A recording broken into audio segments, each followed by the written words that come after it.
Nasawi sa pananambang ang isang kapitan at ang misis nito habang pauwi mula sa isang event na ginanap sa kanilang sariling barangay sa bayan ng Sultan Kudarat, Maguindanao del Norte. Ang mga nasawi ay kinilalang sina Ismael Latif Mustafa, chairperson ng Barangay Bulibod, habang ang asawa nito ay kinilalang si Rahima na siyang village secretary. Pinagbabaril ng tinatayang nasa 6 na armadong individual pasado alas 10 ng gabi noong Linggo, Agosto 18 sa kalsada ilang metro ang layo mula sa bahay ng mga biktima.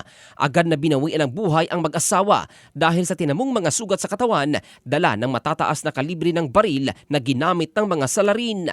Na-recover ng mga otoridad mula sa pinangyarihan ng krimen ang 43 basyo ng bala mula sa M14, M16, shotgun at kalibre .45 na pistola. Mariin namang kinundina ng Sultan Kudarat LGU at ng PNP ang krimen at ipinahayag na gagawin nila ang lahat upang mahuli at mapanagot ang mga salarin.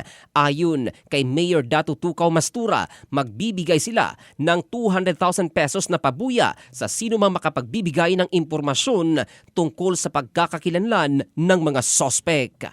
Ito si Jofel Candado in the heart of changing lives ng Brigada News Philippines, the Music and News Authority.